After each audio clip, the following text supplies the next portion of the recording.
יישר כוח גדול הרב מונק. במחילה מכם, אחרי 1000 המחילות, אנחנו כל נושא שהעלינו פה ביומיים האלו, זה עבר את הוועדה של פורום הרבנים, זה עבר את האישור של הרבנים הראשיים, וההכרח לא יגונה. חייבים לדעת להתמודד גם עם הדברים הלא נעימים האלו, ואני חושב שיפה שעה אחת קודם, וזה עניין ממש של הצלת נפשות, ויישר כוח גדול לרב מונק ולרב אשר שהם עוסקים בתחום הזה ימים כלילות. טוב, אני ברשותכם בשעה הקרובה אדבר קצת על הנושא של הכשרות במדינת ישראל. אנחנו נתחיל באיזשהו רקע. הרקע הוא, אנחנו נדבר גם על המתווה. אני רוצה רק לתת קודם את הרקע. אני גם אחלק לכם את המסמך. אגב, אני הפצתי לכל המועצות הדתיות, שבעצם היו אמורים להפיץ את זה גם לרבנים כמובן. המכתב שלי מופנה אליכם, גם הדוח במלואו. אני שלחתי את זה לכל המועצות הדתיות. גם לכל הרבנויות המקומיות, לכל יושבי ראש המועצות הדתיות, כולם קיבלו את המסמך המלא, את הדוח המלא על כל 70 עמודיו, ולכן מי שלא קיבל את זה, הוא יכול להפנות אליי את הפנייה שלו ואני אטפל בזה. בעיקרון, ההפצה היא מוקלטת ממש בתפוצת נאט"ו, העברנו את הדוח במלואו. בכל מקרה, אני לקחתי את תמצית הדוח, הדפסתי אותו ב100 עותקים, בסיום היום אני אעביר את זה לכולם. לפני שאנחנו מדברים על המתווה, אני רוצה כמה מילים על הרקע. הרקע, יש לנו לצערנו הרב שלושה דוחות של מבקר המדינה שמתייחסים בעצם לנושא של הכשרות במדינת ישראל, שבדוחות האלו לצערנו הרב יש פירוט מאוד נרחב של, אני לא רוצה לקרוא לזה תופעות, אבל של כשלים שנמצאו במערכת הכשרות, ועל הבסיס הזה בעצם במהלך השנים המבקר בא ואומר שמערכת הכשרות לא עובדת כפי שהיה מצופה ממנה לעבוד. אנחנו מדברים על בעצם מערכת כשרות ממלכתית שאנחנו מחויבים לה, הן מכוח חוק והן מכוח זה שבעצם אנחנו חיים במדינה יהודית ואחרי זה דמוקרטית. אז אם אנחנו מדברים על הנקודות שהמבקר התייחס אליהם בדוחות, אז יש את הנושא דבר ראשון של דיווחים כוזבים על שעות עבודה, יש את הנושא של תמורה לא מוצהרת.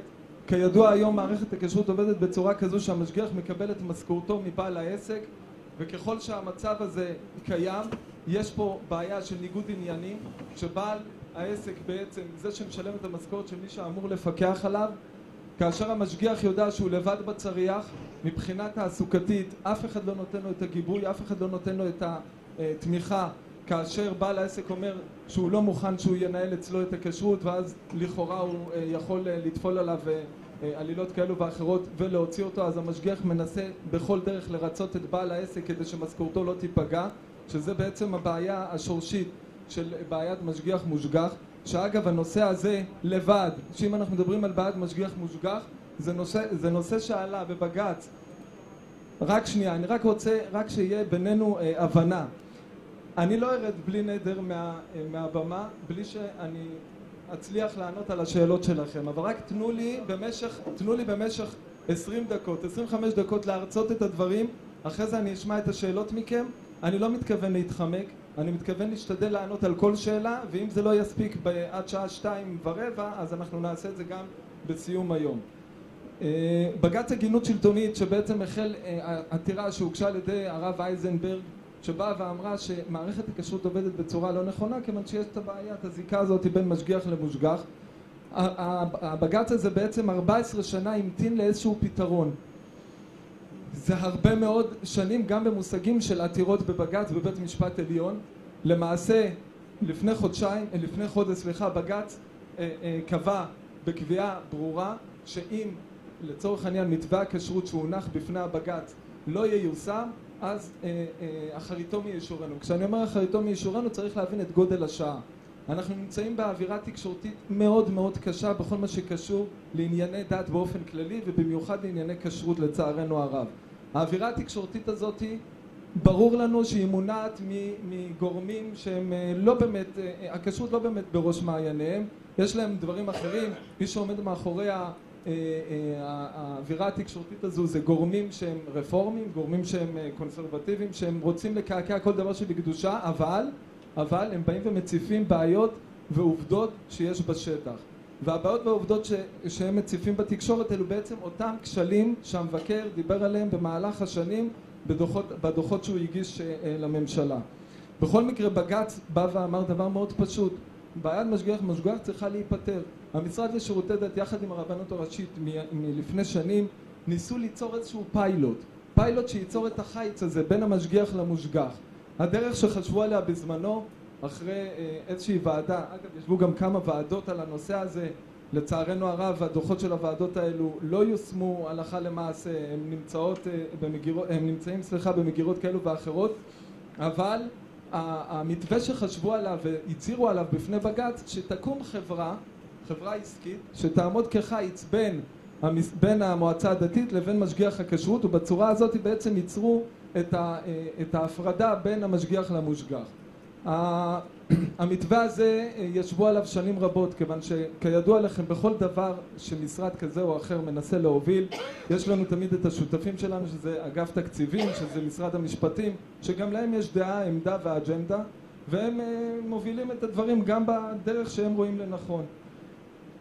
כדי לסבר את האוזניים, אחרי שנים רבות מאוד ואחרי דיונים רבים מאוד בבג"ץ, שמו את המתווה הזה של העסקה באמצעות החברה הפרטית וניסו להטמיע את זה. אמרו אוקיי, בואו תטמיעו את זה. החליטו על פיילוט. כשאני הייתי סמנכ"ל במשרד לשירותי דת במשך 4 שנים, קצת היסטוריה על עצמי, אני הייתי 17 שנה ברשות המיסים בתפקידי מטה, וב5 שנים האחרונות, ב4 שנים האחרונות הייתי סמנכ"ל במשרד לשירותי דת ועסקתי בכל הדברים שקשורים לקבורה, לשירותי דת, למבני דת, כשרות, מקוואות וכו', ובשנה האחרונה אני מוניתי כמנכ"ל הרבנות הראשית. למעשה ניסיתי בזמנו להוביל את ההטמעה, את הפיילוט של המתווה הזה שאנחנו מדברים עליו, שזה בעצם חברה שעומדת כחיץ בין המשגיח למושגח. אני אומר לכם, אני פניתי לכל המועצות הדתיות, ביקשתי מהם, חברים, למען הבג"ץ, למען זה שנראה שאנחנו כן משתדלים לבוא ולתת פתרון, למרות שאני לא כל כך האמנתי בפיילוט הזה, אבל בואו ניישם אותו ונראה, יהיו ממצאים, נעשה הפקת לקחים ונראה אם באמת זה המתווה הנכון. אחרי ניסיונות רבים מאוד, נתניה וירושלים הסכימו ליישם את הפיילוט בעיר שלהם. בדיעבד מרים פייברג בנתניה לא הסכימה, ואז נשארנו עם פיילוט רק בירושלים. אחרי שנה שלמה הצטרפו לפיילוט הזה בקושי 7 עסקים. בשורה התחתונה אפשר לומר שהפיילוט הזה נכשל. כלומר, העסקה באמצעות חברה היא לא נכונה מהרבה מאוד סיבות. א', החברה הזאת היא צריכה למקסם את הרווחים שלה. חברה עסקית קמה לא בגלל יראת שמיים עודפת, ולא בגלל שהם באמת חושבים שצריך לעשות את הדברים בצורה שאנחנו חושבים שצריך לעשות. אין להם את אמות המידה שלנו יש, ובעצם הדבר הוא מאוד פשוט. כשרוצים למקסם רווחים, שמדובר בחברה עסקית, אז זה אחד מהשניים, או שמורידים מרמת הכשרות, או שבעצם מעלים את עלויות הכשרות. זה אומר שבעלי העסקים צריכים לשלם הרבה יותר ממה שהם שילמו לפני כן, ולכן בגלל המנעד הזה שהוא בעייתי, אז אי אפשר למצוא את המתווה הנכון, כי אנחנו לא מוכנים בשום פנים באופן שרמת הכשרות תירד. אנחנו לא מוכנים כמובן לדיווחים פיקטיביים של שעות השגחה, עדיין שיהיה מצב שבעל עסק נדרש לשלם עבור 8 שעות השגחה שבפועל הוא מקבל רק 4 שעות השגחה, ומשכך זה היה די צפוי, אבל הפיילוט הזה נכשל. הרב הראשי לישראל, הרב דוד לאו, עוד לפני שאני נכנסתי לתפקיד, מינה ועדה שתבוא ותטפל בכל הכשלים של הכשרות, תבוא ותחשוב איך אפשר לייעל, איך אפשר לשפר, איך אפשר באמת לתת מענה לכל הבעיות שעלו בין היתר, כמו שאמרנו בדוח המבקר ובבג"ץ הזה. בג"ץ אחד, זה כמו שאמרנו, בג"ץ הגינות שלטונית. לפני חודש התקבלה החלטה שאם עד סיוון לצורך העניין תשע"ח אנחנו לא באים ומראים תוכנית סדורה איך אנחנו מטמיעים ומיישמים את מתווה הכשרות, כן? וב3 חודשים שלאחר מכן מתחילים עם תהליך ההטמעה והיישום, למעשה יש צו מוחלט שהמשמעות שלו היא יכולה להיות מאוד מאוד בעייתית מבחינתנו, ואני אסביר למה.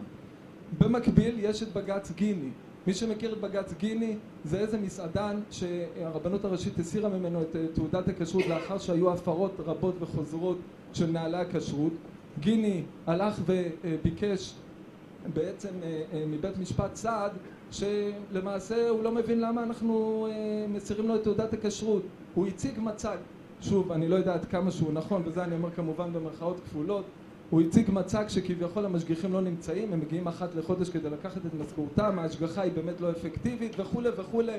הוא הכפיש בצורה מאוד מאוד גסה, אני לא יודע עד כמה יש אמת בדברים שלו, אבל בג"ץ בא ואמר, אוקיי רבותיי, אני שומע את זה גם מדוחות המבקר, אני שומע את זה פה מעדויות חיות, תגידו לי מה אתם מתכוונים לעשות. ולמעשה בג"ץ גיני בסופו של יום בא והעמיד איזושהי שאלה שהייתה במנעד, האם זה נכון שהכשרות תישאר בידיים הממלכתיות, או שמא זה יהיה נכון שבעצם חוק איסור הונאה בכשרות הסמכות לא תהיה רק לרבנים המקומיים ולרבנות הראשית, אלא הסמכות בעצם תהיה בצורה אחרת. אנחנו נבוא ונפרש את זה, נבוא ונאמר שבעצם הסמכות שכתובה בחוק איסור הונאה בכשרות היא צריך לפרש אותה בצורה מצמצמת ולא בצורה רחבה, כך שבעצם הסמכות לא נמצאת רק ברבנות או למר הדאתרא לרב המקומי, אלא בעצם כל אחד שבא ומציג תעודת כשרות לעסק, אנחנו צריכים להאמין לו שבאמת העסק שלו הוא כשר.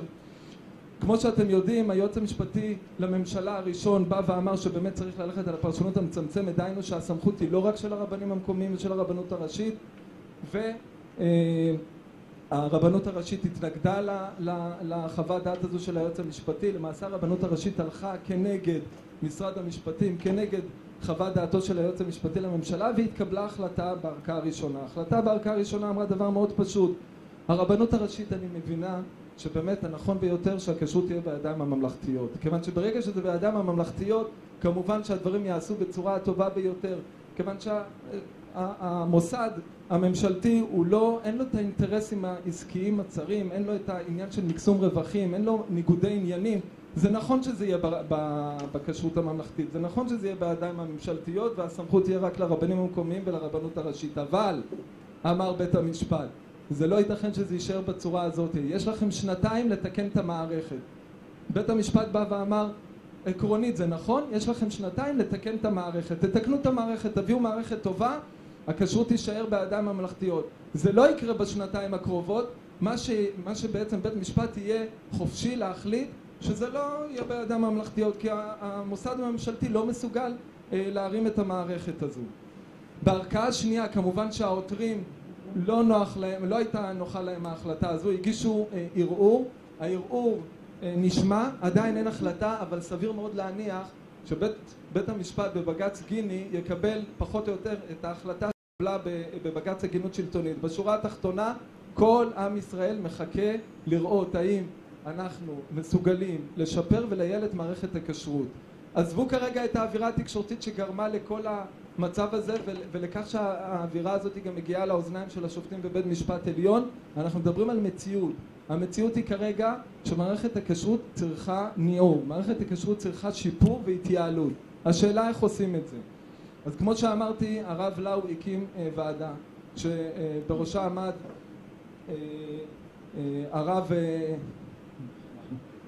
הרב מיכה הלוי מפתח תקווה. היו בה נציגים של הרבנות הראשית, נציגים חיצוניים, הרב סבג, אני הצטרפתי בהמשך כשמוניתי לתפקיד, מנכ"ל המשרד לשירותי דת ואנשים מומחים בתחום הכשרות. הוועדה הזאת במשך 1.5 שנה שמעה את כל מי שרק רצה לבוא ולהשמיע את דברו, החל מראשי מועצות דתיות, החל מאיגודים כאלו ואחרים, איגוד בתי המלון, איגוד התעשיינים. שנייה, אני אתייחס, הרב שטרן, לא, אני רק רגע, שנייה, סיכמנו שאני מדבר ברצף, אחרי זה אני שכפץ, זה בסדר. אני מוכן לקבל אחרי זה את כל הטענות, אני מתאר בפניכם מה שהיה, ואחרי זה נשמע את הטענות.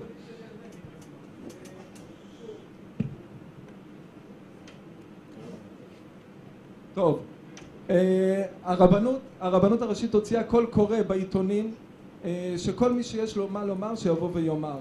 הרבנות פנתה גם לרבנים מקומיים שנייה הרב. הרבנות פנתה, טוב, בוא נצא מנקודת הנחה הרב, בואו נצא מנקודת הנחה כזו. הרבנים, שנייה אחת, הרבנים...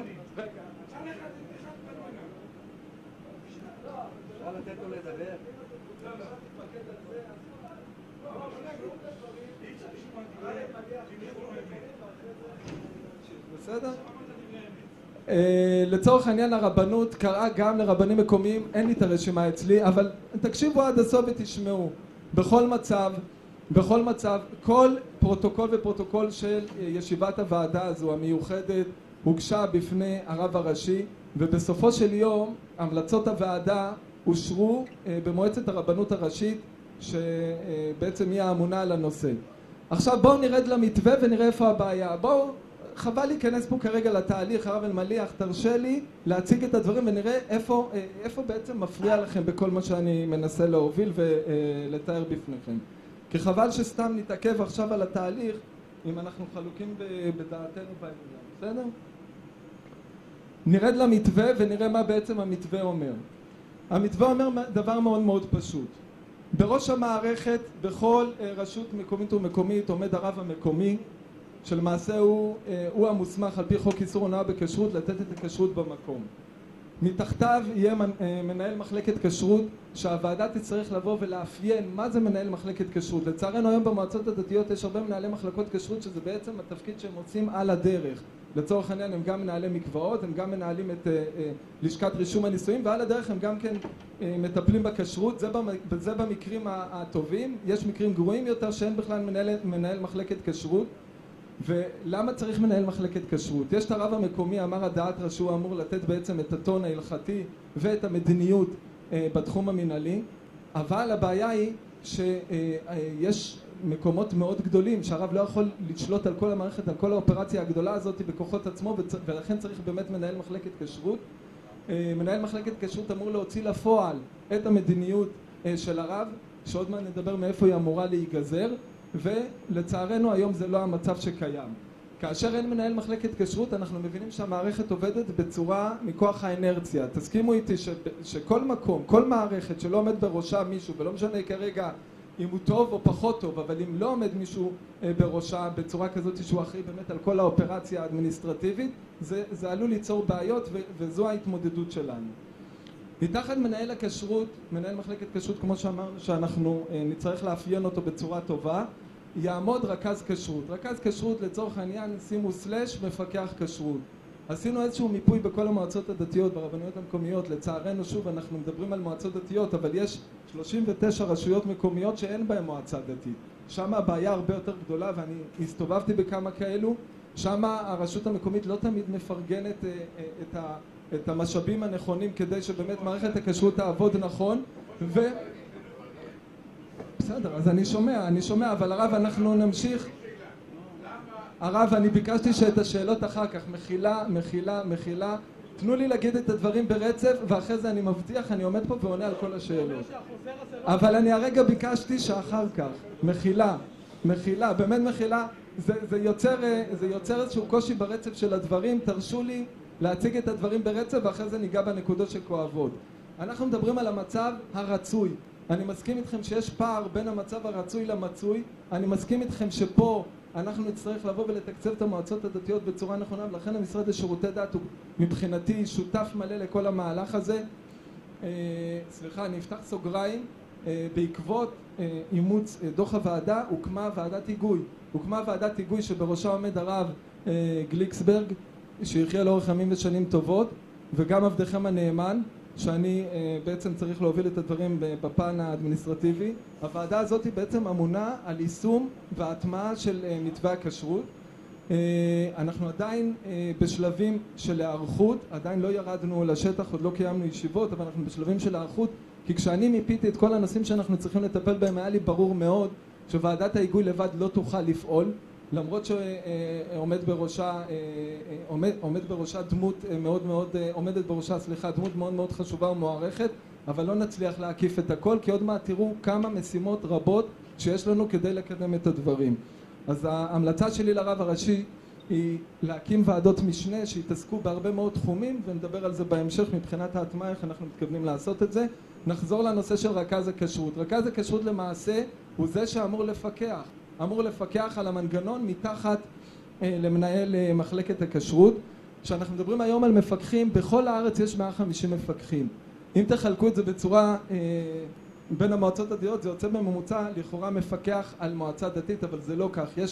יש מועצות דתיות שיש להם שם מספיק מפקחים, ויש הרבה מאוד מועצות דתיות שאין אפילו מפקח אחד. אז כמובן שכמו שכתוב בגמרא, מי שרוצה להיכשל בעבודה, אז שיעמיד פועלים ולא ישים עליהם פיקוח. זה המצב בהרבה מאוד מועצות דתיות שיש משגיחים בשטח, אין מי שיפקח עליהם בפועל ואין מי שיבקר את עבודתם, וכמובן שזה מצב שאנחנו לא מתכוונים להשלים איתו, ולכן אנחנו מדברים על רכז כשרות שהוא למעשה יהיה הגורם המפקח. אנחנו נקבע בעזרת השם מפתח תקינה. למה הכוונה מפתח תקינה? מפתח תקינה זה אומר על כמה עסקים לצורך העניין מפקח הכשרות הזה אחראי, או על כמה רכזים הוא אחראי. ועוד מה נגיע לרכזים. אז מבחינת, ועוד מה נגיע לבקרים, שלמעשה בקר כשרות זה סוג של תפקיד כמו שאנחנו מכירים אותו מהיום משגיח. מה שעשתה הוועדה דבר מאוד פשוט. הוועדה באה ואמרה משגיח הכשרות למעשה היום עובד בצורה, כפי שאנחנו הבנו, עובד בצורה לא יעילה. מה הכוונה עובד בצורה לא יעילה? משגיחי הכשרות לעתים עובדים לפי סוגי התמחות. כלומר, יש משגיח כשרות שמומחה לבתי מלון, יש משגיחי כשרות שמומחים לבתי מטבחיים או למשחטות, ויש כאלו שמומחים לתעשייה או למסעדות וכדומה. מה שזה גורם בעצם שמשגיחי הכשרות לכאורה, ואני שוב אומר לכאורה כי עוד מעט תבינו מה ההשלמה של זה, עובדים בצורה לא יעילה. יש הרבה משגיחי כשרות שמצליחים להגיע אולי לעסק אחד או שניים במהלך היום, ולא בגלל שהם לא רצו לעשות את עבודתם נאמנה, אלא בגלל שהעסקים שהם אמונים עליהם הם נמצאים במרחקים מאוד גדולים. המשגיחים לא נמצאים, לא נותנים למשגיחים את המשאבים המתאימים, ולכן הם צריכים לנסוע לצורך העניין באוטובוס או ללכת ברגל מעסק לעסק, כך שהעבודה שלהם היא לא אפקטיבית. יש הרבה בזבוז זמן מיותר לטובת הדברים האלו, ולכן מה שבאנו ואמרנו זה דבר כזה. דבר ראשון, מפצלים את תפקיד המשגיח. אמור מעתה יהיה נאמן כשרות לא בכל העסקים. אנחנו נצטרך לבוא ולאפיין באילו העסקים יהיה נאמן כשרות, ואני אסביר למה הכוונה נאמן כשרות. נאמן כשרות לצורך העניין באנו ואמרנו שהוא יעשה את המשימות, יעשה את התפקידים הטכניים שקשורים לכשרות, דהיינו ברירת אורז, ניפוי קמח, שטיפת ירקות עליים, כל הדברים שהם בעצם תהליכים כשרותיים טכניים, והוא למעשה יהיה עובד של בית העסק. נאמן כשרות המשמעות היא שהוא עובד של בעל העסק. לצורך העניין הוא יכול להיות עוזר טבח, הוא יכול להיות לצורך העניין בכל עבודה אחרת. בין היתר הוא צריך לעשות את העבודות הכשרותיות. נאמן הכשרות הוא ייבחר על פי מאפיינים שיקבעו בוועדה. הווה אומר נאמן כשרות יצטרך בעצם לקבל את אישורו של הרב לעבוד כנאמן כשרות מבחינה השקפתית, מבחינה מנטלית, אם הוא מסוגל באמת לעשות את הדברים האלו. וכמובן שנאמן כשרות לא יוכל להיות בן אדם שלא שומר תורה ומצוות, כיוון שאנחנו מחויבים לכך שנאמן הכשרות יהיה לו עניין, יהיה לו בעצם את הרצון לבוא ולתת את הביטוי הנכון בעצם לכשרות שהוא מחויב לה ולמשימות שהוא מחויב להם. אז אם מחילה הרב מחילה, אני שוב מבקש מחילה, אני לא ראוי לעמוד בפניכם, אני יודע, אבל תרשו לי לדבר ואחרי זה אני אשמע את כל השאלות. אני בטוח שיש לכם הרבה מה להעיר, זה מאוד טריוויאלי, זה מקובל עליי, אבל רק נעשה את זה בצורה מסודרת. נאמן הכשרות, בואו ניקח לצורך העניין עסקים גדולים, יכול להיות שזה באמת מתאים להם, אבל נניח פלאפל או פיצה שיש שם רק את בעל העסק, סביר להניח שלא יהיה שם נאמן כשרות. ובעצם ועדת המשנה שתצטרך לבוא ולקבוע מה זה נאמן כשרות ומה המאפיינים של נאמן כשרות ואיפה מציבים את הנאמני כשרות אם בכלל, היא תצטרך לקבוע את הכללים האלו. זה בעצם הפיצול של התפקיד. דיברנו על זה שיהיה נאמן כשרות, ולמעשה התפקיד השני זה בקר הכשרות. מה בקר הכשרות בעצם יעשה? בקר הכשרות / משגיח הוא למעשה ייתן את הכשרות ברמה האזורית. למה אני מתכוון ברמה האזורית? לצורך העניין, אם ניקח את ירושלים לצורך הדוגמה, כל רחוב, חצי מרחוב יפו, הצד הימני, זה יהיה בעצם באחריות של המשגיח כשרות. הוא בעצם יהיה אחראי על 15 עסקים בהתאם להיקף הכשרות שעוד מעט ניגע גם בזה, והוא יצטרך בעצם לתת את המענה שמשלים את העבודה של הנאמן כשרות. לצורך העניין הבקר הזה הוא יצטרך לבוא ולפקח שבאמת העבודות הללו נעשו.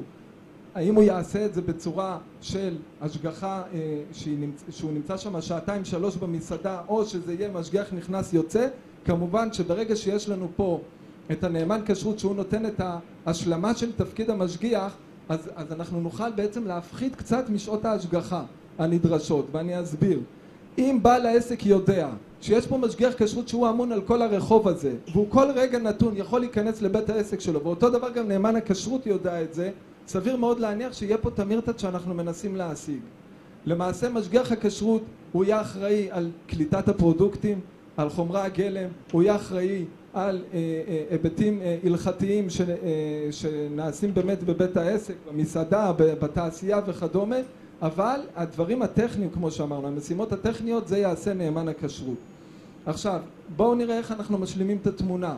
דיברנו על כך שהמשגיח הזה, הבקר כשרות הזה, יהיה אחראי על אזור מסוים. לצורך העניין היום, אני יכול לומר לכם שלמיטב ידיעתי, בקניון מלחה, יש אולי איזה 10 משגיחי כשרות שהם נמצאים שם במקום, וזה לא נעשה, בוא נאמר ככה, אני חלילה, הרב שטרן מחילה אחרי 1000 המחילות, אני לא רוצה כאילו, אני נתתי את זה רק כדוגמה, הדברים לא נעשים שם בצורה יעילה. לצורך העניין, איך שאנחנו רואים את הדברים, יהיה אפשר לצמצם במשגיחי הכשרות, ככה שהיקף הכשרות יהיה יותר יעיל, ההשגחה תהיה הרבה יותר יעילה, כיוון שבין היתר, חוץ מזה שיש שם משגיח על המתחם, למעשה יהיה פה גם את נאמן הכשרות. צורת העסקה של משגיח הכשרות, דיברנו על זה שבבג"ץ הגינות שלטונית ניסינו למצוא איזשהו מתווה. אני יכול לומר לכם שבפני הוועדה עלו הרבה מאוד אופציות. איזה מתווה הולכים? האם הולכים על חברה ממשלתית? אולי נלך על כך שיקימו לצד המועצות הדתיות איזשהו גוף כמו שיש היום את החברה הכלכלית, לצד המועצות המקומיות, הרשויות המקומיות? אולי נלך על הפרטה בכלל, כמו שכולם רוצים, בואו נבדוק את ההפרטה. אולי נלך על חברה מסחרית, כמו שאנחנו יודעים שזה נכשל אמנם בפיילוט, אבל בואו נבדוק את זה בכל זאת פעם נוספת. אולי נלך על מלכ"ר, על חברה לתועלת הציבור, נלך על איזשהו גוף שהוא לכאורה לא גוף שצריך למקסם את רווחיו. ופשוט מה שעשתה הוועדה היא לקחה את כל אחת מהאופציות האלו, את כל אחת מהחלופות האלו שהעליתי בפניכם, וניתחה אותם יתרונות לצד חסרונות כדי לראות איפה באמת, איזו חלופה היא באמת הטובה ביותר לטובת הכשרות. אני לא רוצה להעלות אתכם בכל היתרונות והחסרונות, הדברים מפורטים בהרחבה מאוד בדוח, רק ככה במעוף הציפור כמו שאומרים, אנחנו זימנו כמה מהראשי הבד"צים הגדולים אלינו כדי לשמוע את דעתם. אם אנחנו מדברים על הפרטה, כמובן שהפרטה לא תעשה על ידי חברות שעומדים בראשם אנשים שאינם שומרי תורה ומצוות, אז מה שהנחנו שבעצם ההפרטה תוביל למצב באופן טבעי שהבד"צים ייקחו את הכשרות. הבאנו אני לא רוצה להזכיר שמות, הבאנו את הגדולים של הבד"צים למיניהם שהגיעו והם נבהלו, אמרו בשום פנים ואופן, אנחנו לא חושבים שזה יהיה נכון שהכשרות לא תהיה בידיים של הרבנות הראשית, של הרבנות המקומית, זה לא נכון, ובצורה הכי פשוטה הם גם אמרו שהם לא מסוגלים לעשות את זה, אין להם את האופרציה לעשות את זה, ובסוד אני אגיד לכם, בלי שאף אחד יצטט אותי, הם רוכבים על הרבנות המקומית. כל הבד"צים אין להם זכות קיום אם לא היו משגיחי כשרות של הרבנות המקומית, אם לא היו בעצם את המפקחים, כמה שיש, אבל אם לא הייתה מערכת של הרבנות הראשית, הבד"צים לא היה להם זכות קיום בצורה, אני אומר לכם את זה באחריות. יש הרבה מאוד מקומות, אני לא רוצה חלילה להכפיש, אבל שחוץ מהתעודה וחוץ מזה שהבד"ץ בא לקחת את משכורתו אחת לחודש, אין להם שום קשר למקום, המשגיחים הם סומכים עליהם, על המפקחים, הם סומכים על כולם, הם סומכים והם יודעים שהדברים יתנהלו, הם כמובן יש להם אולי את הקריטריונים שלהם, אבל אני עד היום לא שמעתי מה הקריטריונים של אף בד"ץ. אם אנחנו רוצים לבוא וליצור איזושהי אחידות ושקיפות ונבקש מהבד"צים, תגידו לנו איך הדברים נעשים, אני בטוח שאף אחד לא ישמע דבר אחד ברור.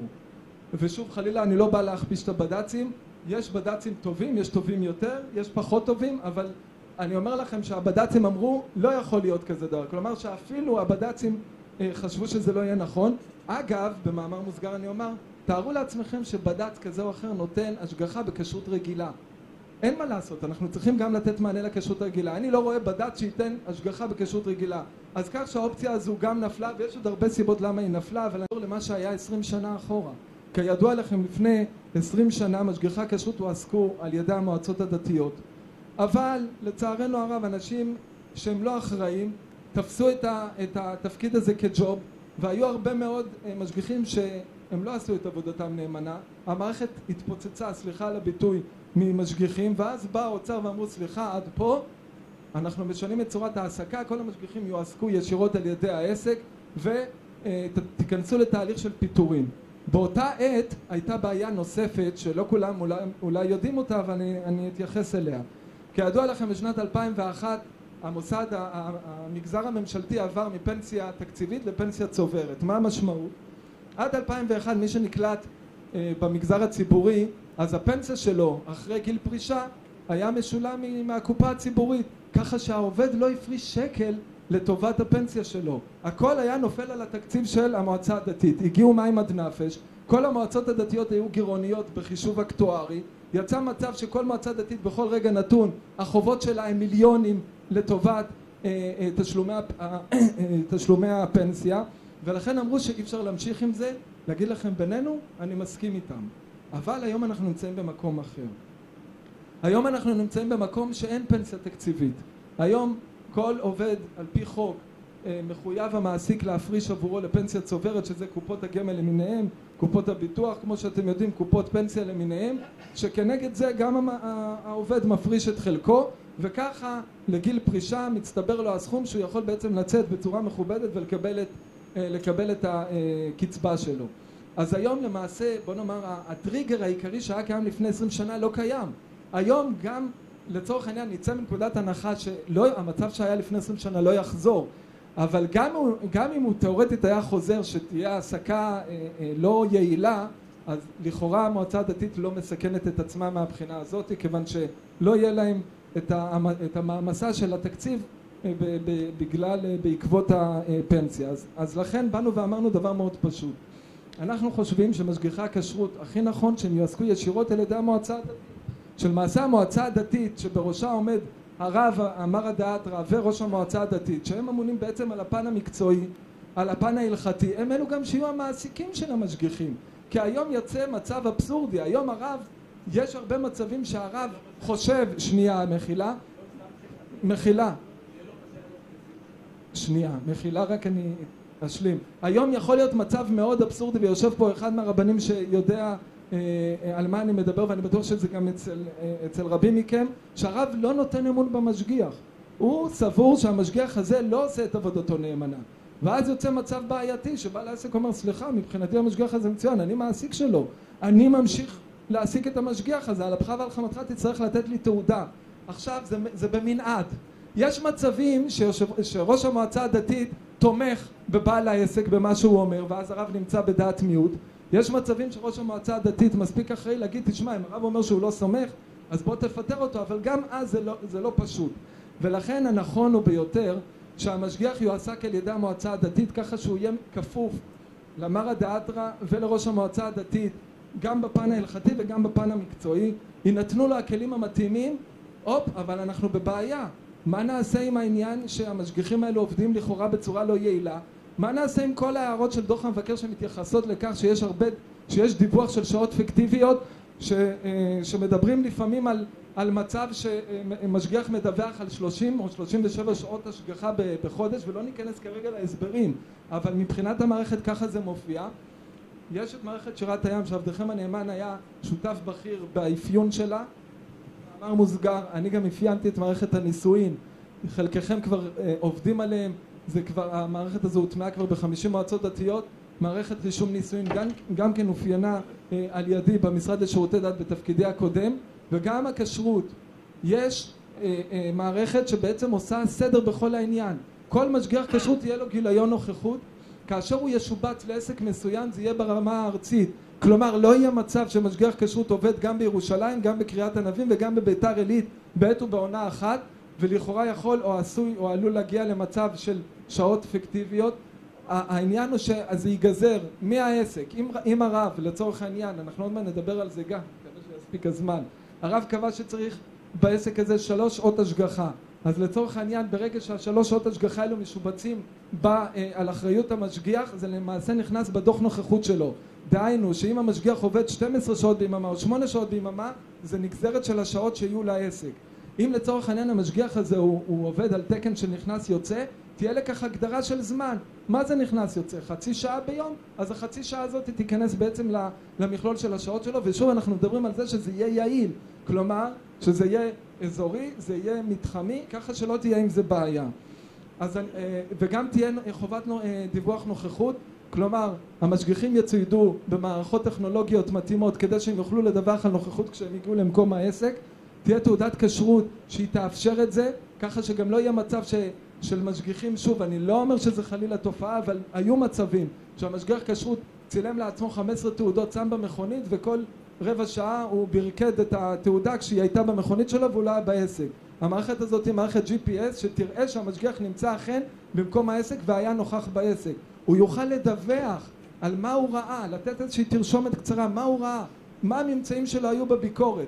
כלומר שהמערכות הטכנולוגיות ישלימו בעזרת השם את המערכת שאנחנו מדברים עליה, על המבנה הארגוני. אז ככה נתנו מענה בעזרת השם, שוב, זה הכל כרגע בתיאוריה, אנחנו מקווים שתהיה סייעתא דשמיא להטמיע את זה. נתנו את המענה גם לבעיה של המשגיח מושגח, נתנו את המענה גם של היקף שעות השגחה, ושוב במילה אחת אני חוזר, הצוות היה מספיק אחראי לבוא ולומר שאנחנו מדברים אמנם על העסקה ישירה של המשגיחים, אבל אנחנו מתארים לעצמנו שזה יהיה קשה, ואני אומר לכם כבר, ישבנו עם אגף תקציבים, זה לא פשוט להעביר את זה, גם במצב היום שאין את הפנסיה התקציבית, עדיין זה מאוד קשה, כי האגף תקציבים לא מעוניין להגדיל תקנים במועצות הדתיות, אבל אנחנו בתחילת הדרך. אני מאמין גם שהראשים בשלטון וראשי העשיות החרדיות והדתיות יבינו את הצורך ואת גודל השעה, והם בעצם יירתמו לעניין והם יסייעו לנו כדי להעביר את ההסדרה הזאת גם באגף תקציבים. עכשיו, שנייה הרב שלמה, עכשיו אנחנו כדי להיות זהירים באנו ואמרנו שיהיו 2 מסלולים. אם אנחנו מדברים על העסקה ישירה, אז המסלול הראשון זה העסקה כפרילנסרים, המשגיחים יצטרכו להוציא חשבוניות ולא צריך להיבהל. כמו שאמרתי לכם, עבדתי במס הכנסה, אני יודע איך אפשר לנהל את הדברים נכון, ככה שהמשגיחים לא ייבהלו מזה שהם יצטרכו להפיק חשבוניות, אבל המתווה שאנחנו מאמינים בו וחושבים שהוא הנכון ביותר, שהמשגיח יהיה בעצם עובד של המועצה הדתית, והעבודה שלו תהיה כמו שאמרנו מפוקחת ותעשה בצורה הטובה ביותר, ככה שבאמת זה יהיה טוב לכולם וטוב גם למשגיח וגם למושגח. שנייה אחת, אני מסיים עוד 5 דקות. אנחנו מדברים על עוד עיקרון, אנחנו מדברים על אחידות הנהלים. לצערנו היום המצב הוא שהדרישות של אמרא דאתרא לצורך העניין בצפון יכולות להיות שונות בהחלט מהדרישות של אמרא דאתרא בדרום. ועל אותו עסק לצורך העניין ניקח בית מלון, שזה הדבר שהכי זועק לשמיים, שהיום כמו שאתם יודעים הכל זה רשתות. לצורך העניין ניקח את רשת פתל שיש לה מלונות בכל הארץ, הם באו וטענו סליחה, איך יכול להיות שהעסק פה, בית המלון פה נדרש בדרישות X ובמקום אחר הדרישות הן פי 2, פי 3 או בכלל לגמרי הזויות. אז אנחנו מדברים על אחידות נהלים. היום יש חוסר ודאות. למה הכוונה חוסר ודאות? לא ייתכן שבעל העסק שרוצה לבוא, שבא ויושב מול הרב, הוא לא יודע מה מצופה לו. הוא לא יודע האם הרב יקבע שעות השגחה מאוד גבוהות או דרישות הלכתיות שהן בעצם לא עולות בקנה אחד בדרישות שעומדות במקום אחר. תודה קובי. ולכן אנחנו מדברים על אחידות נהלים. כשאנחנו מדברים על אחידות נהלים זה מתחיל ככה. זה מתחיל קודם מכך שהכוונה והמגמה שלנו, ושוב אחרי 1000 המחילות, אבל אנחנו היום נמצאים בעידן משפטי. מה הכוונה עידן משפטי? יש כמה עקרונות במשפט. בין העקרונות המאוד מאוד משמעותיים זה העניין של אחידות ושקיפות.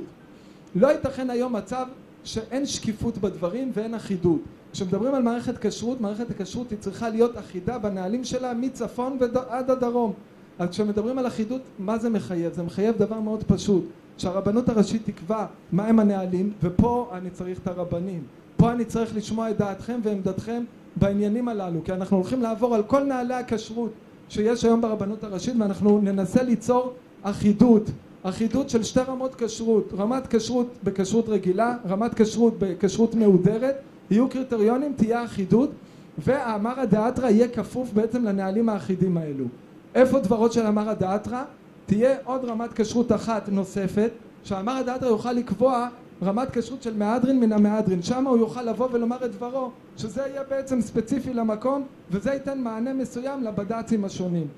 אם אנחנו מדברים על אחידות, אז זה בעצם אנחנו נקבע בעזרת השם, שוב זה מאוד לא פשוט, נעשה כימות שעות, כלומר ניקח עסקים עם מאפיינים שנאפיין את העסקים, נניח ניקח את התעשייה, ניקח את המלונאות, נקבע מאפיינים מאוד קבועים שעל פיהם יקבע היקף שעות ההשגחה. בצורה הזאת אנחנו ניצור את האחידות. יהיה בעצם אחידות גם באגרה שנגבית, האגרה תיגבה כפונקציה גם של התעודה שבעצם גם על הפיקוח וגם על היקף שעות ההשגחה, והכל יהיה בתוך מערכת ממוחשבת שבעצם תיצור את האחידות ואת השקיפות. שנייה, עוד נקודה שרציתי, הדרכה והשתלמות. אני דיברתי על זה שהמשגיחי כשרות יהיו לא כאלו שהם מומחים בתחום, אלא משגיחי כשרות אזוריים, משגיחי כשרות מתחמיים, איך שאנחנו קוראים להם, ופה אני מבקש מכם. המבקר יתייחס בנושא הזה גם כן להסמכה של משגיחי הכשרות. ושוב אני אומר את זה בענווה מרובה, ואני בטוח שמה שעשיתם בעיניכם זה היה הדבר הנכון, אבל זה לא מתקבל טוב כשמדובר על מערכת ציבורית. מערכת ציבורית צריכה לעבוד לפי אמות מידה ברורות ושקופות לציבור. מה שקורה היום, למעלה משני שליש ממשגיחי הכשרות אין להם בכלל תעודת הסמכה כמשגיח כשרות. יכול להיות, ואני בטוח שבאמת הניסיון והידע שלהם הוא גדול, אבל הם לא עברו תהליך של הכשרה מסודר. אלו שאין להם תעודת הסמכה, אין להם תעודת הסמכה, ומשכך בעצם יש להם את הקושי הזה לבוא ולהגיע עם איזשהו מקום של מעמד ברור מי הוא בכלל. אז אנחנו מדברים על זה שאנחנו מתכוונים לעשות הכשרה. עכשיו כמובן שכל התהליך הזה יהיה מדורג, זה לא שביום אחד אנחנו מורידים את השלטר ואנחנו עושים 180 מעלות וככה זה יקרה, זה יהיה הדרגתי. וכשאנחנו מדברים על הדרגתי זה אומר שאנחנו מתכוונים ללכת ולעשות כינוסים אזוריים, עוד הרבה כינוסים יחד איתכם, כדי לבוא ולשמוע את הדברים ולראות איך עושים את זה בצורה הכי נכונה, לקבל את דעתכם בעניין כמובן, ובתוך כדי הזמן הזה להכשיר באמת את המשגיחים שהם יהיו ראויים לתת את ההשגחה בכל סוגי העסקים, בכל סוגי העסקים, וככה אנחנו בעצם נעשה את זה בצורה יותר יעילה. אני מודע לכך שיש היום משגיחים שהם מומחים לתחום השחיטה, אי אפשר לקחת להם את זה, אבל גם בתחום השחיטה, ועבדכם הנאמן סך הכל שנה בתפקיד, ואני אומר לכם, אני רואה את הצוותים שיוצאים לשחיטת חול, ואת הקריטריונים הברורים, ומה שנדרש שם מהשובים זה מדהים, ולצערי הרב זה לא נמצא בכל המשחטות. אני מקבל פידבקים ממשחטות, מבתי מטבחיים שיש, לצערי במקומות אחרים זה לא מתבצע כך, ואנחנו רוצים שתהיה אחידות. אז כשאני מדבר על אחידות, אז היום המצב גם ברבנות הראשית הוא בעייתי, כי בשחל לצורך העניין שהיא אחראית על יבוא של למעלה מ-76,000 טון בשר לארץ, יש קריטריונים מאוד ברורים. מי יכול בעצם לצאת עם הצוות הזה? מי הוא שוחט? מי הוא בודק סכינים? מי הוא בודק פנים? מי הוא בודק חוץ? לעבור את ההכשרה הנכונה, גם תיאורטית וגם מעשית. הרבנות משקיעה הרבה מאוד כסף על התהליך הזה. כשאנחנו מדברים על תהליך של הסמכה של שוחט או של בודק פנים או בודק חוץ, תהליך הסמכה ארוך שבעצם כולל בתוכו גם תקופה של התמחות וגם מבחן מעשי, ולא בתנאים סטריליים, בתנאי משחטה, בתנאים הכי קשים שיכולים להיות כדי לראות אם באמת הוא ראוי לתפקיד. והיום זה לא נמצא בשחיטה הרגילה, ושוב, אני חלילה לא אומר, אני לא מכיר את הכל, יכול להיות שזה אפילו יותר טוב מתנהל, אבל אין אחידות, אין שקיפות, זה לא יכול לעבוד בצורה הזאת. ברשותכם אני רק אראה אם עברתי על כל הנקודות. המשכורות של המשגיחים. יפה, תודה. אנחנו מדברים על משק כספי סגור. מה הכוונה משק כספי סגור? כדי שהתוכנית הזאת תוכל לצאת לפועל, אז אמרנו דבר מאוד פשוט, זה לא יעמיס בכיהו זה על תקציב המועצה הדתית. כמו שאמרתי לכם, אני מכיר את המועצות הדתיות, אני מכיר את זה שהם עובדים על הקסקס, אגב גם ברבנות זה ככה, עובדים על הקסקס מבחינת התקציב, וכשמדברים על משק כספי סגור זה אומר שההוצאות בעצם יתנהלו בצורה כזאת שיהיו הכנסות בגובה ההוצאות. דהיינו, לא יהיה מצב שאנחנו נאפשר אותו שיהיו הוצאות גבוהות מההכנסות ואז המועצה הדתית תיכנס לגירעון, לא יהיה מצב כזה. בשני מילים אני רוצה להתייחס לנושא של המצלמות. התקשורת הוציאה איך אומרים, מבחינתי זה עלייה וקוץ בה, אבל היא הוציאה אחת מההמלצות של הוועדה, ובאה ואמרה, מה, מחליפים פה את המשגיחים במצלמות, יופי, אז מחר ישימו גם רב רובוט. חברים, מחילה, אני חושב שהוציאו פה את הדברים מהקשרם. אמרנו דבר מאוד פשוט, זה יהיה על בסיס וולונטרי, כלומר, בעל עסק שיסכים להתקין מצלמות בבית עסקו, מטבע הדברים נוכל להפחית גם את שעות ההשגחה שלו. הרי תסכימו איתי יהיה קשה, אני אתייחס לזה, יהיה קשה לקבל הסכמה מבעלי עסק שיהיה להם את האח הגדול, אבל יהיו הרבה בעלי עסקים שכן יסכימו לזה. בכל מקום שיסכימו, אז המשגיח לכאורה במקום להיות 3 או 4 שעות, נציב את המצלמות במקומות האסטרטגיים שמעניינים אותנו, היקף ההשגחה יוכל לרדת בצורה כזו או אחרת. עכשיו מי יעמוד על זה? שוב אמרתי לכם, מערכת שירת הים היא רב תכליתית. מה שאפשר יהיה לעשות זה להציב לצורך העניין בכל כאילו בצורה של רוטציה או משהו כזה, להציב משגיח שיהיה לו סוג של חמ"ל במועצה הדתית, שיהיה לו את המצלמות והוא יראה. עכשיו שוב בינינו, לא צריך כל היום לשבת ולראות את המצלמות, זה מאוד פשוט. אני יכול לומר לכם במצלמות שאני מכיר שמתקינים במשחטות, בבתי המטבחיים שלחלקם אנחנו דרשנו את זה בחול, זה יוצר מרתק. עצם העובדה שבעל העסק יודע שבכל רגע נתון אפשר לבוא ולעשות רוורס עם הוידאו ולראות מה קרה ומה לא קרה כאשר נוצרה איזושהי הפרת כשרות או נוצרה איזושהי שאלה, תאמינו לי שזה עושה את העבודה, גם אם לא יהיה מישהו שכל הזמן יישב ויסתכל כמו מאבטח, כמו המאבטחים שנמצאים ורואים את הדברים, זה יעשה את העבודה. אני לא סיימתי, אבל אני מסיים כדי שיהיה מספיק זמן לדבר. ושוב, תגידו לי אתם מתי אתם רוצים לעצור. אנחנו יכולים להמשיך עד 2:30 לשמוע את הכל, גם בעזרת השם בהמשך היום יכול להיות שיהיה לנו עוד זמן כדי לבוא ולתת מענה לשאלות. אני אשאר פה, מבטיח לכל רב שירצה אפילו באחד על אחד כדי לקבל הסברים.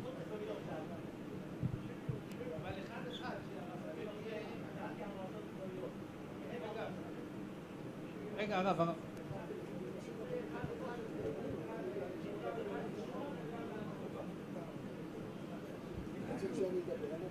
כאשר מתבוננים, ברשותכם, כאשר מתבוננים בניהול של המועצה הדתית והקשר עם הרבנות, אנחנו בעצם רואים שהמועצה הדתית לא מסוגלת להעסיק משגיחים. יש לה 2-3 משגיחים ויש 20 או 30 משגיחים אחרים שהם מקבלים את שכרם מהמעסיק. אני תמיד שאלתי, בכל הכנסים שאלתי, מדוע אם רוצים ייעול כפי שהם מבקשים, שיענה על הדרישות. אז אני חושב שמשרד הדתות יאשר תקנים למשגיחים, וככה המשגיחים יכולים לעבוד. אני רואה איזה תחרות יש ואיזה קנאה יש בין המשגיחים. לא אומר מה הוא מקבל תנאים וזה וזה, ואני מה אני מקבל?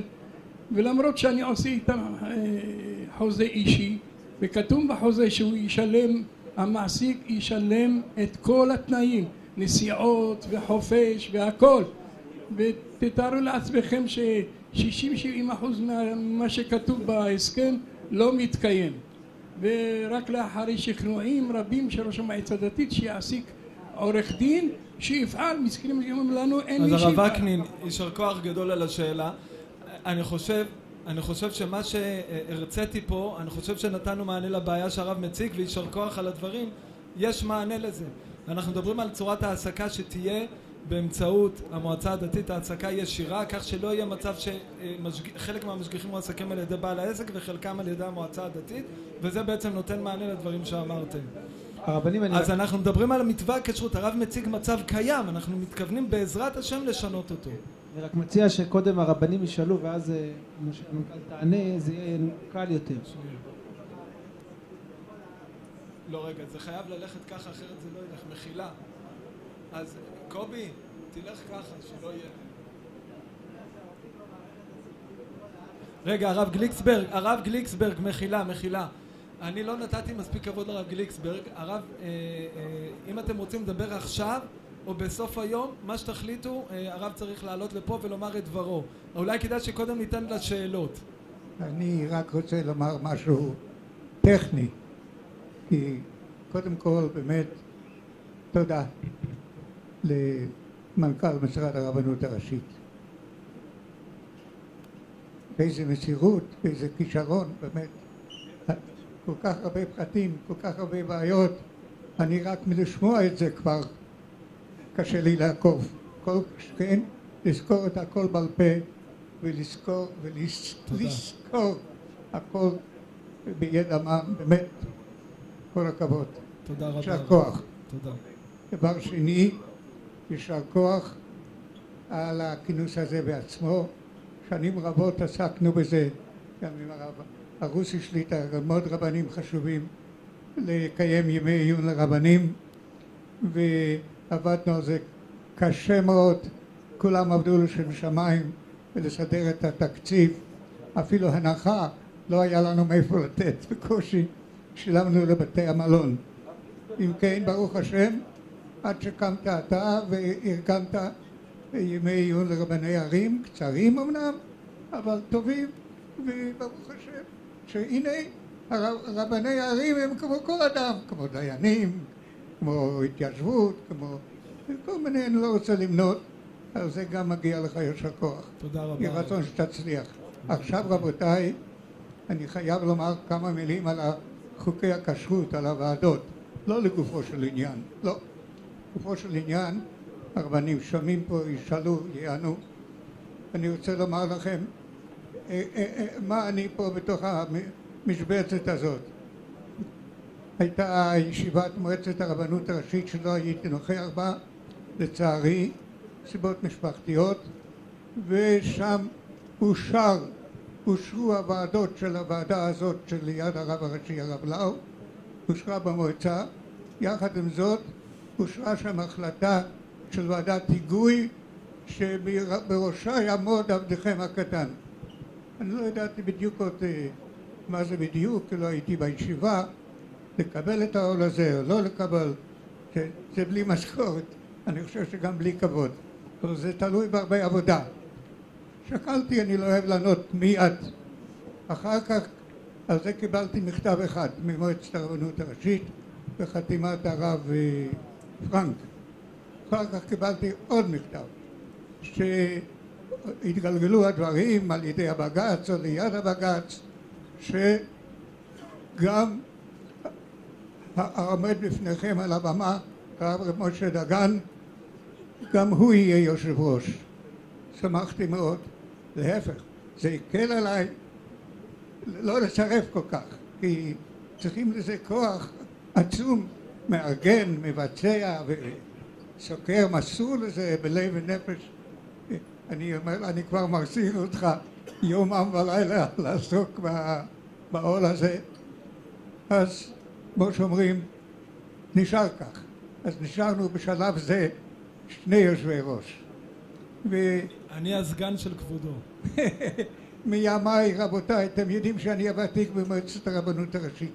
נבחרתי בתש"מ למועצת הרבנות הראשית ומכהן שם עד היום. ששאלו אותי, הרב גלידק אתה עוד פה? אמרתי, אם אני יכול, שכחו אותי כאן, במועצה, שכחו אותי. אז יש לי קצת ניסיון, גם יש לי ניסיון מצד אבא, זכר צדיק לברכה, שיסד, בהיותו רבה של בואנוס איירס של ארגנטינה, יסד את כל השחיטה הזאת בשביל ארץ ישראל, לפי בקשת מרנן ורבנן, הגאון הרב פרנק, זכר צדיק לברכה, הרב הרצוג והרב אונטרמן, שהם היו ראשי הרבנות הראשית. קצת ניסיון מבית אבא יש לי גם כן, תמיד התחשבו בזה. לכן אני רוצה לומר לכם רבותיי, אני לא יכול לענות כעת לתמונות. החלטנו בישיבת המועצה האחרונה שהייתה בקרבת לשכנות, תדרשו, ואתם שמה על יד הכותל המערבי, שם קמו כמה רבנים מאוד חשובים, שאחד יושב פה, רבה של ירושלים, אחד רבה של באר שבע, והיו להם כל מיני הצעות, השגות, ואמר נשיא המועצה הרב לאו שליטא, שהוועדה הזאת שהוקמה, ועדת היגוי כמו שקוראים לזה, היא תשב והיא תהיה פתוחה, תשמע את הדעה של רבני ערים שירצו להופיע בפניה, בהחלט. ללמד אותנו, ללמוד מאיתנו אולי, למצוא ביחד את הדרך. לכן הדיון בפרטים אני משאיר לעצמי את הזכות כשרב משה יכנס תתחיל את הוועדה, ואני מאחל הצלחה של הרבנות בישראל, של כל רב ורב, של הרבנות הראשית, כולל של ההנהלה. תודה רבה לכם. תודה. הודעה טכנית, הרב שלום הכהן נמצא כאן? הרב שלום הכהן נמצא? מה? אז צריכים לפנות את החדר, אחרת מחייבים אתכם בעוד יום. וגם הרב גבאי. הרב גבאי נמצא כאן? בואו תפנו את זה עכשיו, שימו באולם גמלה את הדברים, ואפשר להמשיך. חבל. טוב, כידוע, לא יצא לי להשתתף בישיבת מועצת הרבנות הראשית שאישרה את המתווה, אבל שלחתי מכתב לרב הראשי שבו הסתייגתי. אין צל ספק, קראתי את הבג"ץ, זה מוחלט, נגמר. תקופת המשגיח המושגח נגמרה, זה מוחלט במובן של הבג"ץ. אבל דומני שהפתרון הזה עם רכז כשרות, עם בקר כשרות, הוא לא מעשי, לפחות מבחינת המועצות הדתיות הבינוניות והחלשות כמונו, כמו בקריית אונו. פשוט אי אפשר לממן בקר כשרות אשר יבוא ויקבל לפי שירות או לפי שעות. איך הוא יוכל לקבל בסך הכל משכורת אם אני רוצה באמת בקר כשרות? הרב נכנס לפרטים, מחילה, לא, זה לא יהיה ככה, הוא יקבל את המשכורת שלו. רק רגע. הוא יקבל את המשכורת שלו. לא, זה שכר נמוך. זה שכר נמוך שמי שיגיע אליי, אם בכלל יגיע אליי, זה אדם שהוא לא יהיה שווה כלום. ופשוט זה לא מעשי. נאמני כשרות גם כן, כבר כבודך אמר ביחס לקוראים פיצות ופלאפל, אבל אצלנו גם כן מסעדות, לא נוכל למצוא נאמני כשרות. מקומות שלא יהיה נאמני כשרות, אז הבקר כשרות, המשגיח כשרות יהיה שם לבד. הסיכום שלי הוא, רבותיי, בואו ונחזור חזרה, לא למשק הסגור, שהמדינה כמדינה יהודית יהדותית תממן משגיחי כשרות, ואם יש משגיחי כשרות מועלים בתפקידם, על זה אפשר ליצור מנגנון פיקוח בחזק מאוד, אבל לא לבוא להרוס את כל המנגנון הזה שנקרא משגיחי כשרות. לא יעלה על הדעת, פשוט אי אפשר. צריך לחזור חזרה רק למבנה הזה עם מנגנון פיקוח חזק. הרב, אני חושב שאין בינינו מחלוקת. לא. איפה אתה רואה את המחלוקת, הרב? לא, מסיבה פשוטה, אני לא אוכל לקיים במצב הזה. הרב, למה אתה חושב שלא תוכל לקיים? אני אומר לך שהמבנה יהיה בצורה כזו שזה יהיה משק כספי סגור, לא תצטרך לממן. המועצה הדתית לא תיכנס לגירעון. לא יהיה לי אנשים. למה לא יהיה לך אנשים? המשגיחים מפחדים שהם נזרקים לרחוב. למה נראה לרב שלא יהיה לכם משגיחים? מה הוא כבר יקבל על פי שעות ושירות? לצורך העניין היום הוא לא מקבל יותר. אולי הרב אומר שהיום הם יכלו לקבל הכנסה גבוהה בגלל שהם דיווחו שעות פיקטיביות. מחר הם לא יכלו לדווח על פיקטיבי. לא פיקטיביות. יכול להיות שפה יש בעיה. רבותיי, אל תעשו ממקרים בודדים כאילו זה כל המקומות הם כאלה. ברוך השם, יש לנו פיקוח עצמי על המשגיחים שלנו. נכון, יש מקומות שיש פרצות. ברגע שאני מרגיש שיש משגיח שהוא מזייף, אני מחייב אותו לבוא אליי ולתת לי דוח יומי כתוב, מפורט. אז אפשר ליצור מנגנונים. למה הרב חושב שיש שוני מהמצב הקיים היום למחר? כי אני יודע... אם היום, מחילה הרב, אם היום לצורך העניין המשגיח מקבל עבור 8 שעות השגחה, נניח 6,000 או 5,000 שקל, זה מה שיקרה גם מחר. כי הרי הנגזרת שלו היא לפי שעות השגחה, וזה מה שיהיה גם מחר. מי יממן לו את הזכויות הסוציאליות והכל? אז אנחנו מדברים על תקנים. הבקר מחליף לי את המשגיח התקני. נכון הרב, אז מי יממן לו את הזכויות הסוציאליות? אנחנו מדברים על תקנים, כשמדברים על תקנים אז זה כולל את הזכויות הסוציאליות, כן? הלוואי.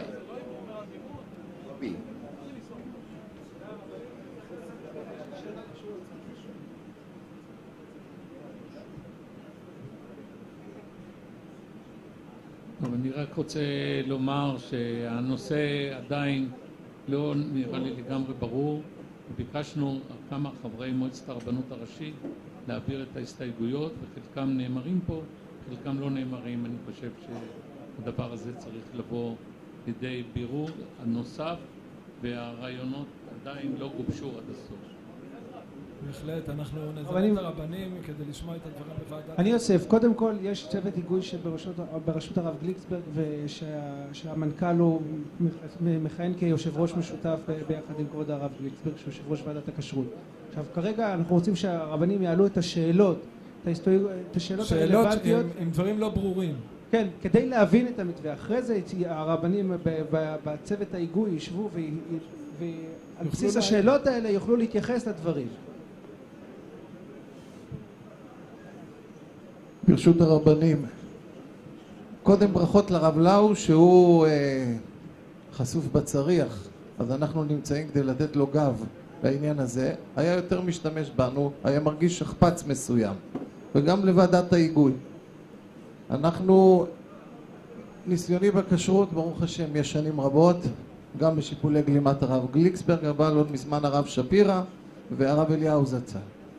נאמן כשרות של השטח היום הוא חלש מאוד, זה בעיה של נגיעה. אם אתם אומרים מושגח או משגיח, בעיית הנגיעה קיימת, המקצועיות ההלכתית היא בעייתית.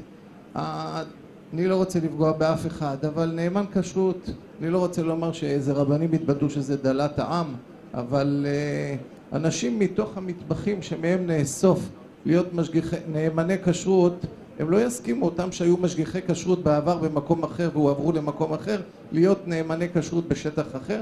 הוא יתחיל להיות העובד, כי בעל הבית יגיד, עכשיו תנקה את ההשפעה פה, נקה את השולחן, אתה מבשר ודגים, עבדו עכשיו על השולחן לרוס אותה בדגים, היום הדרישה שיבוא הפועל וינקה, אתה עובד שלי, תנקה.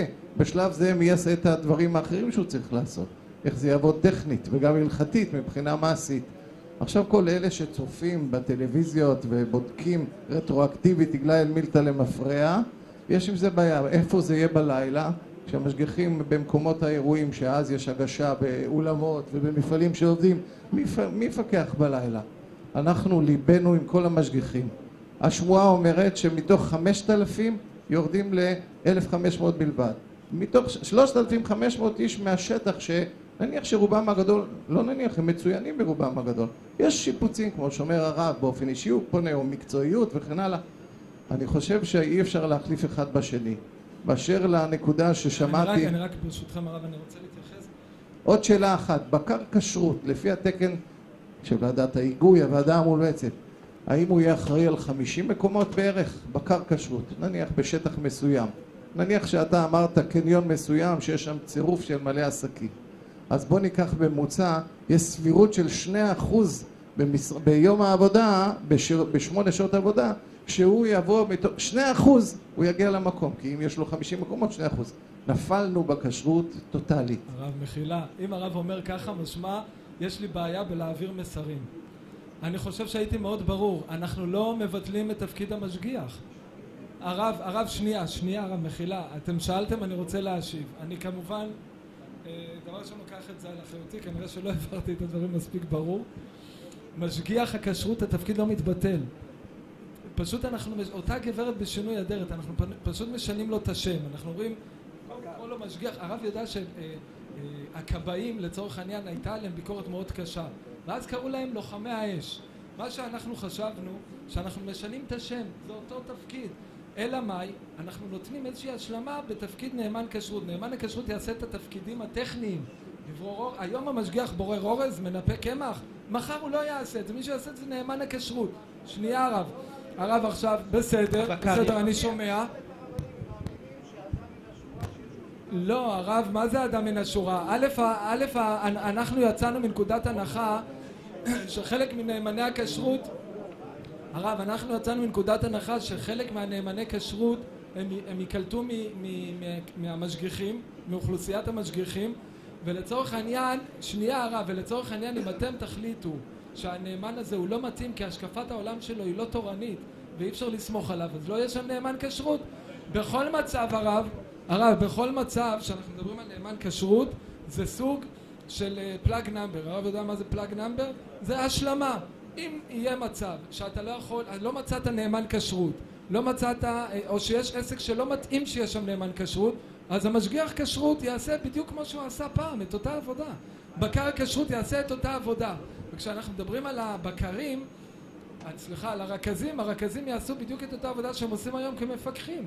אז ככה שלא שינינו כלום. אז עוד פעם, כנראה הייתה לי בעיה בלהעביר את המסר, מחילה.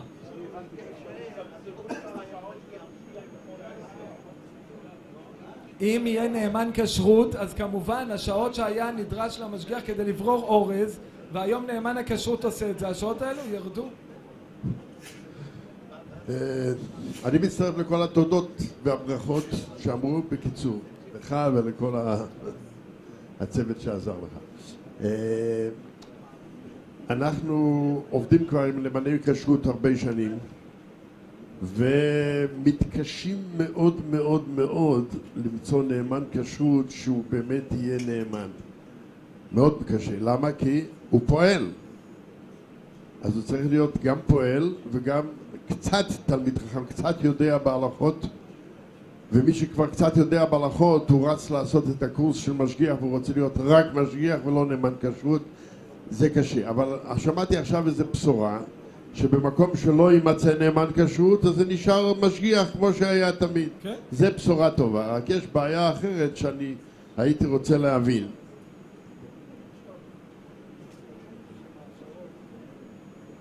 אין חכם כבעל הניסיון. אדם שהוא משגיח, כבודו מאזין לי אני מקווה, כן, כן. אדם שהוא משגיח כבר 30 שנה, הוא מקבל צלשים, כל כמה חודשים הוא מקבל צלש על ההשגחה שלו ועל הידע שלו ועל המהימנות שלו ועל התפקוד שלו.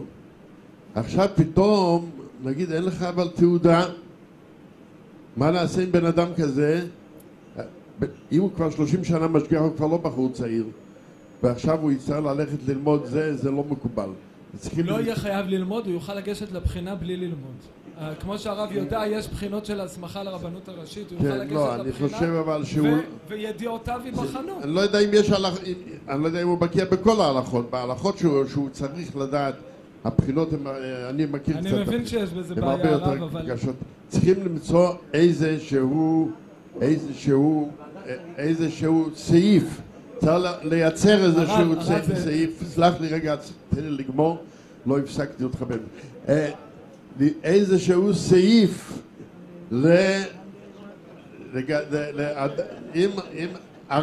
אם הרב המקומי סומך עליו בכל 100%, נותן לו תעודת הסמכה, זה אני חושב שזה יהיה דבר חשוב מאוד, קחו את זה בחשבון. יש לי עוד שאלה אחת, דיברנו על אחידות בשירות השגחה, כן הרב דגן? אתה דוגל באחידות. כן. זהו. הרב, אני בהחלט לא פוסל את הרעיון שהעליתם. אל תעשה שתי פעולות בבת אחת. גם מלאך לא עושה שני דברים יחד, אז בוא תקשיב. סלח לי שאני אומר לך. אבל יש בעל עסק, אנחנו נותנים כשרות זמנית, בודקים את בעל העסק, ולפי זה אנחנו קובעים את שעות ההשגחה.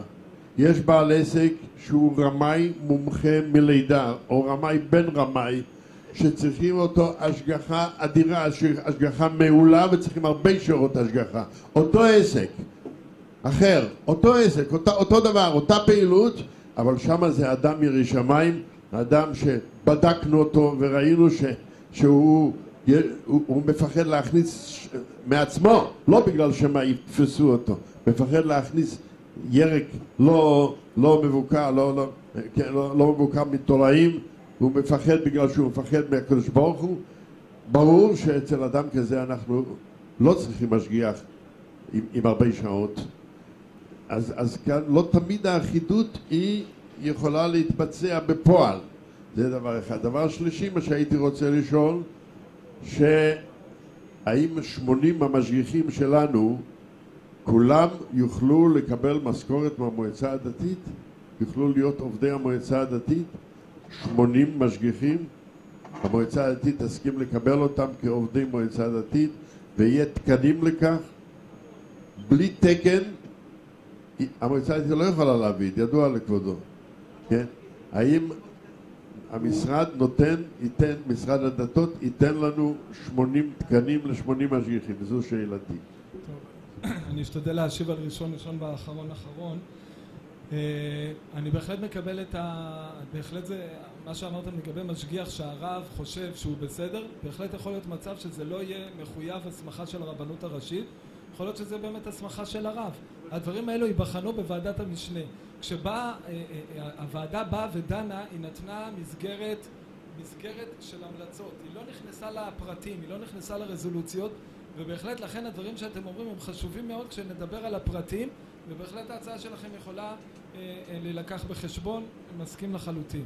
כשמדברים על אחידות, אז אני יכול לומר לך שהוועדה התייחסה גם לנושא שהרב אמר, שיש ניסיון טוב עם עסק מסוים, שנים רבות הוא לא הפר את נעלי הכשרות והכל היה בסדר, שיש בעצם הפחתה בשעות ההשגחה, יש גם לזה התייחסות, אבל הדברים יהיו ברורים. אם לצורך העניין נניח נקבע שניסיון של 5 שנים בלי שום מכשול ובלי שום הפרה הם שווים לצורך העניין להפחתה של שעת השגחה, אז זה יהיה אחיד בכל הארץ.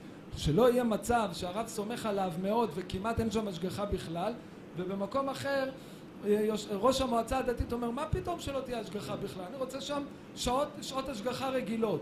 אז גם בזה צריך ליצור אחידות. אחידות זה אומר שהולכים לפי אמות מידה, הולכים לפי קריטריונים, זה המילה אחידות. ולגבי 80 משגיחים, הרב, אם תזמין אותי אליך ואני אגיע, נבדוק ביחד האם 80 המשגיחים שלכם עובדים בצורה יעילה, לא תהיה בעיה. השאלה אם הם עובדים היום יעיל, ואני משאיר את השאלה באוויר. בסדר, זה לא אומר כלום. כשבודקים יעילות צריך לבדוק את זה מהרבה מאוד היבטים. הרב, אני רק אומר ככה, אני צריך את ההסכמה שלכם להמשיך לדבר פה ולענות על שאלות. אני חושב שיש תפילת מנחה, אנשים גם רעבים, ואני הבטחתי שאני נשאר פה. אז אנחנו יכולים להמשיך את השיח הזה גם בהמשך. מה שתחליטו. אשרי.